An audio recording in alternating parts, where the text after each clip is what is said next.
Hello everyone, welcome back to FairlyDeterminedFM with me. Is that how I normally do it? Sure, that's how I normally do it. In the last episode, I said I needed to go away and try and figure out the answer to the question, how do I get this squad ready for the future? We had a lot of old players on soon-to-be expiring contracts and not much youth coming through. Turns out, unsurprisingly, the answer to the question, how do I prepare for the future, is to go and scour South America and steal a load of wonder kids.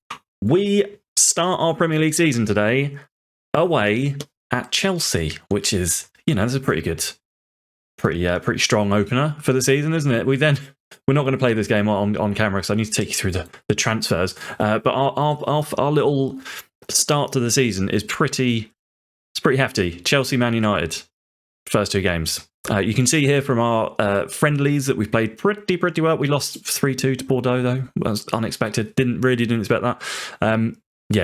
Comfortably beat Beijing 10-0. That was a good game. Right. So we've got Chelsea United to start with, and then in the next month we play Arsenal and Liverpool. It's another big one. October, Bournemouth, Newcastle, West Ham, probably do all right there. We don't play City until November, which is nice. We've got a very busy December. We've also got the Champions League to look forward to at some point when that kicks off, so we're going to be pretty stretched. We're going to be pretty busy. As I said earlier, or as I alluded to earlier, we have done a bit of business in the transfer window. Let's go and have a look at what I did. So starting with the outs over here, I sold a load of youth players that we just weren't going to do anything with for various fees. Some of them went for not a lot, some of them went for something. But it didn't really add up to, an amount, a decent amount. But in terms of players that I sold for a good amount of money, Benedict Steinhauer went to Panathinaikos? Thessalonicus. Then Greece. He went to Greece for 6.25 million. That might have actually been arranged before my time. Can't remember. But he went. Pavel Maslov went to Nice for £15 million. He's a sort of ageing centre-back. So he went to Nice for £15 million. 28-year-old central defender. Wasn't going to make a lot of use out of him. Pierre-Emile Højbjerg as well. I sold him to Manchester United for 22 million, rising to 24 million. Now, the reason is, one, he's 32 years old, and to renew his contract, he wanted a lot of money, whereas Yves Bissouma is slightly younger, slightly better in terms of ability, and he didn't want as much money were we to renew his contract. We haven't done that yet. But it was a toss-up between Højbjerg and Bissouma. Bissouma won. Probably, if I'm honest, a little bit influenced by the fact that I really liked Bissouma when he played for Brighton. So Højbjerg's gone as well. And then the big money came, £45 million, when we sold Jefferson and Narazaki to Reims. Them. He's 26 years old, two and a bit potential, two and a bit ability for the squad. We had a lot of cover. We have a lot of cover out wide as well. He wasn't going to get in ahead of Kulusevski, really. So I sold him for £45 million. But it all led to basically making £95 million worth in transfers and then bringing in £92 million worth of transfers. So the first one, Samu, he was here on loan before I joined. I've got to change the preferences back. Hang on, sorry. Why, oh why, can we not just have FM, SI, miles, if you're watching? Can we please have attribute thresholds set per save, so I don't have to keep changing them when I go from a lower league save to a Premier League save? It's really bloody frustrating. Right, yeah, so Samu was on loan. His future transfer had already been agreed, but I don't hate it. Like, he's a good player. He can play in any of the three positions in the middle and will comfortably rotate with the other three players, Tielemans, Bissouma, Jose Andre Lopez, and Samu. Yeah, so good signing that I didn't make, but he's here. Welcome, Samu. The next one is my answer to Harry Kane retiring at the end of the season, and joining our coaching staff. I'm going to say his name wrong, but Yusufa Moukoko. This guy tormented me in FM23. He signed for United. I could not beat them. He always scored, and I thought, well, they only want like 28 million for him. I'm going to buy him. He's 23 years old. He's already incredible. Look at his finishing, dribbling, and first touch. That's insane.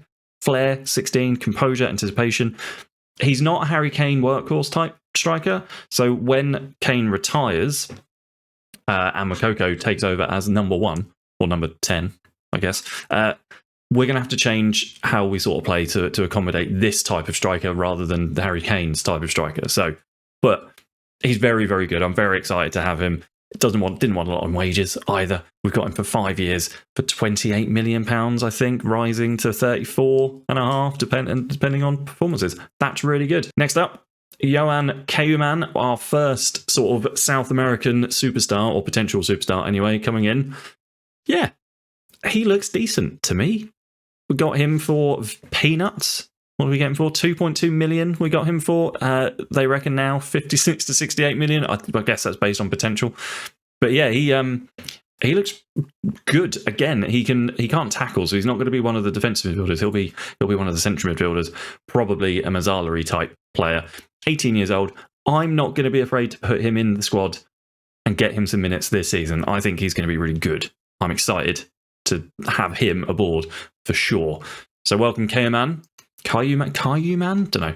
Next up is Federico Fernandez for 6.5 million.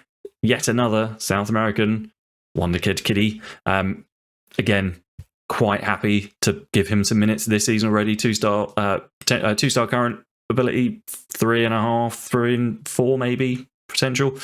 Can play in central defence, can play in defensive midfield, can play in central midfield if we need him to. So he can play in any of those positions, and they were positions that I needed to strengthen in. So welcome, Federico Fernandez. I love his hair. I think he's got great hair. He's 19 years old. Brilliant.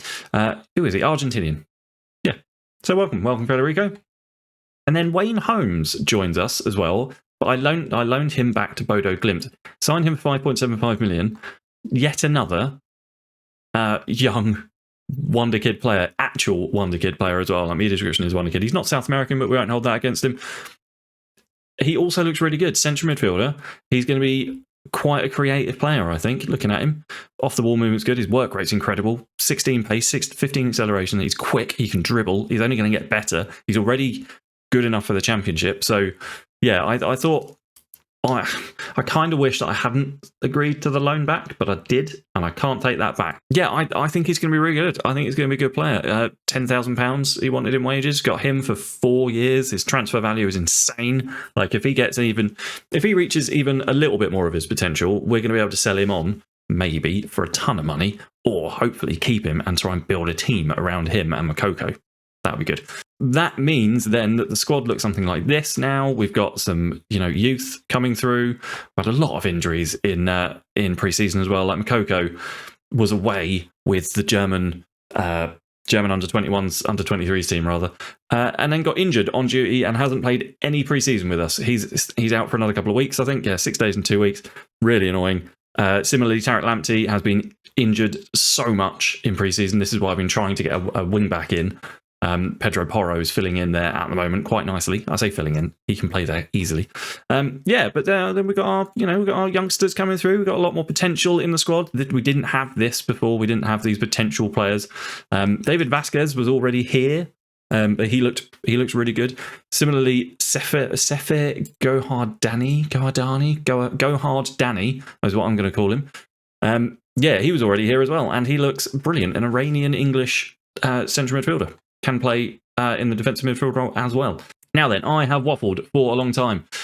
Tactically, what I've done is if we're playing with Youssef Makoko, then we've got an advanced forward here to cater to his strengths. If we're playing with Harry Kane, deep lying forward, and we change up the wide player as well. But what we're actually going to do for the Chelsea game today is do a 4-2-3-1 because they're playing 3 at the back.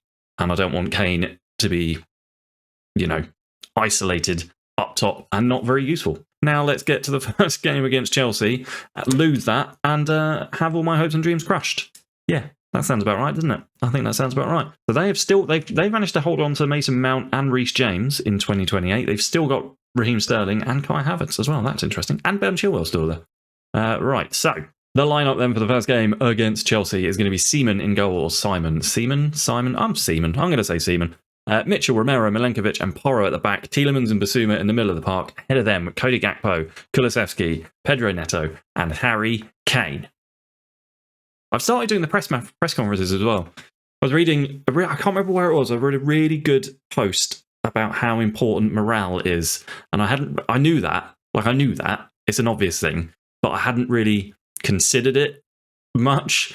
And I was starting to think, you know, certainly with Milanarios, extended. Yeah, let's have it on extended. Yeah, certainly with Milanarios, I wasn't really managing the morale very well. You know, I was getting very angry with them, and because they were sort of balanced players who don't apparently, Pedro Neto doesn't quite get on that, who don't apparently have the stones to handle a bit of criticism, I should have possibly managed them differently. And so part of that is not letting my assistant make stupid comments in press conferences. So now I'm doing the bloody press conferences again, which is fun. They're so dull and so tedious. We are playing quite well here, though. Pedro Neto's in. Square it or shoot. Oh, what a save.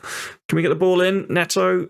Pedro Porro loses out to Sterling, but Bissouma tidies up, and the highlight's going to continue. Pedro Porro on the ball again, gets tackled by Ben Chilwell. Sterling, Scott, Havertz now, and Chelsea looked like they were going to break, but they didn't. That's good. Right, building from the back. Milenkovic out wide to Pedro Porro. Finds Pedro Neto. We've got two Pedros on that side of the pitch. Harry Kane is not going to run for that. He's 35 years old. Cody Gakpo will run for that, though. He is in. Will run for that, though. Tielemans on the edge. Shoots. It's cleared.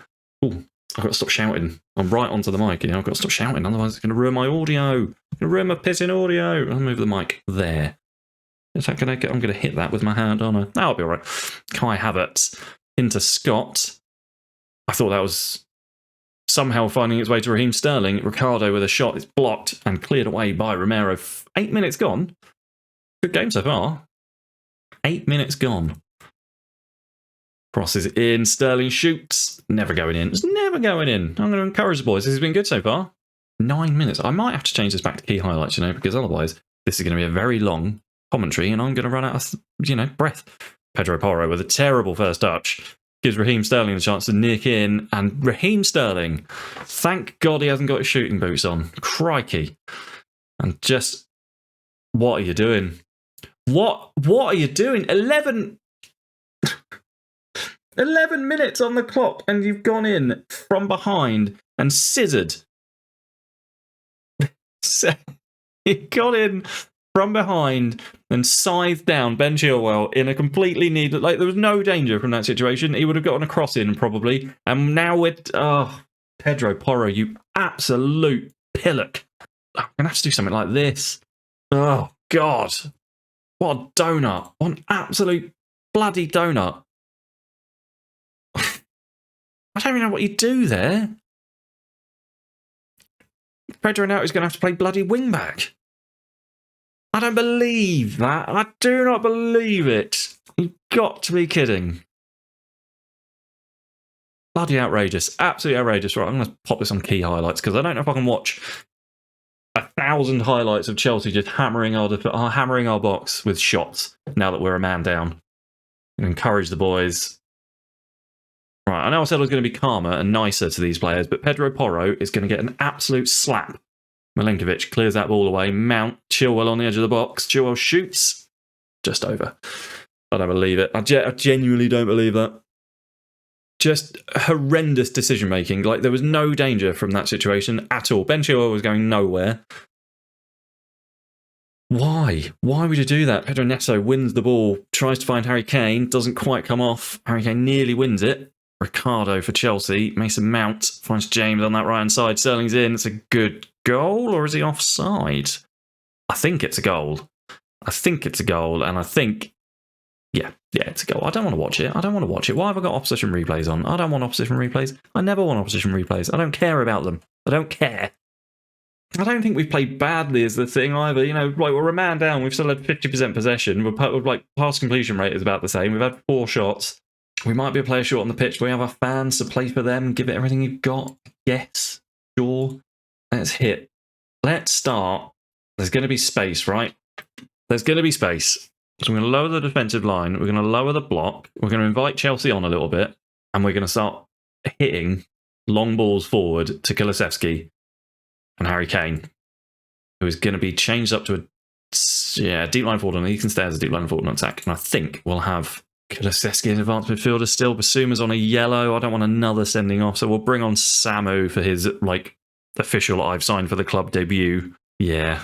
And we'll just try that. We'll just go a little bit more direct. We'll invite Chelsea onto us. We'll go a little bit more direct, pass into the space that they're inevitably going to be leaving behind now that they're, happy attacking. Oh, God, free kick on the edge of the area. Who's over this? Ricardo. I don't know how good this guy is. Probably quite good. Shoots off the bar. Right, there's another free kick. Can we stop giving away bloody fouls? Can we stop? Can I stay on your feet? Stay on your feet. Idiots. Idiots. Harry Kane on a 6.4. I'm going to have to take him off because Harry Kane's coming back from an injury as well, so he's pretty tired. Ricardo, Mitchell wins the ball. Havertz, Romero clears. Kulusevski doesn't really challenge for it. Chilwell now on the left-hand side. Someone else side them down. Why not? Lukaku's back. Bloody hell, what's that? Moth. I got a moth in it. I have Lukaku back on the pitch. Right, Harry Kane's coming off. Again, Whiten. Harry Kane's coming off for Dane Scarlett. Sure. Kulusevski.